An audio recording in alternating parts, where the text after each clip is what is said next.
Mr. Speaker, as Gordon Sinclair indicated in his column today, we all need to be aware of the fact that there have been far too many suicides among Aboriginal youth.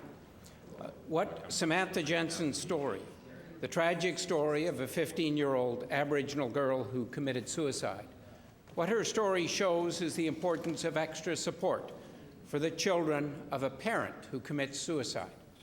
I asked the Premier what measures have been put in place to help and support the children following the suicide of a parent. Mr. Speaker, we have put in place a suicide strategy in Manitoba, and we've worked with some of the most vulnerable communities on that strategy. It includes the ability to have access to a telephone line if people need an emergency response. We have the mental health crisis response unit, that we've just opened at the Health Sciences Centre, first of its kind in Canada, which is available to anybody that needs that kind of particular support during a time of stress. The member also will know that when it comes to helping people with suicide, some of the most important things you can do are to have good community-based networks of support for prevention purposes, and we've invested heavily in that throughout Manitoba, not only on the child welfare side, but also on the healthcare side, and in our schools as well. We've put teaching methodologies into the schools, things called the PACS program, which teach skills to people on how to deal with conflict, how to deal with being bullied, and how to ensure that they have support to work through those issues. And that is one of the reasons that we've brought forward legislation in this session to continue to build a culture of safety where people can be who they are, risk-free, no matter what environment they're in, Mr. Speaker. Mr. Speaker, coming out of Samantha Jensen's sad and tragic story has been the development of Samantha's principle, a principle that Samantha's grandfather, who is in the gallery today, endorses. This principle is that children who are in the care of Child and Family Services should be given hope and the possibility and the help to be able to dream of having a child themselves one day so that they can look after that child well.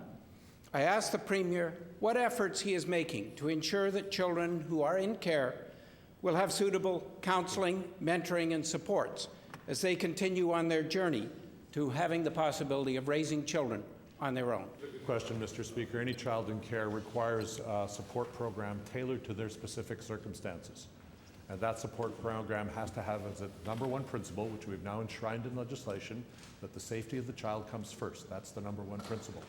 And to the extent that Samantha's principle would support that, that clearly would be a principle that we could consider. But the number one principle is the safety of the child. And that has to be the key in any intervention that's made within the system. That intervention can include additional supports when they reach 18, which weren't in place before, to help them make the transition to adulthood. That can include supports within the community. That can include supports between the Child Welfare Agency and the school or the place of employment that that young person might be working, or all of the above. That's why we fund the Brighter Futures programs in the, through the education budget that allows students to have extra help with schoolwork after school, tutoring in a safe place, including during summer times, not just throughout the school year. So there does need to be networks of caring that cut across child welfare systems, education systems, healthcare systems, and bring communities together to support children, and that's what we're all about, Mr. Speaker. Mr. Speaker, Samantha was 15 years of age when she tragically ended her life. Learning about life starts at birth, and the minister needs to start, and the Premier needs to start helping children who have been in care very early on. One of the sad facts is that too many children who've been in the care of Child and Family Services too often have children who end up themselves in the care of Child and Family Services. We need to break this cycle. And I asked the Premier what specific measures he's taking to interrupt this cycle, which has far too often occurred in the past, and to ensure that young children in care have the learning through education and example for the parenting and the life skills they needed to raise their own children well. This is a good question. I'll just use by way of illustration some of the excellent programming I've seen going on in the community. I recently visited the high school in Portage-la-Prairie, where they have a number of young mothers attending school. When they go to that school, they get support for their children in care, they get parenting skills, they get budgeting skills, they get skills in terms of how to find housing and have supports in the community, and they get skills to succeed in school so that they can go on to get employment or go on to further post-secondary education.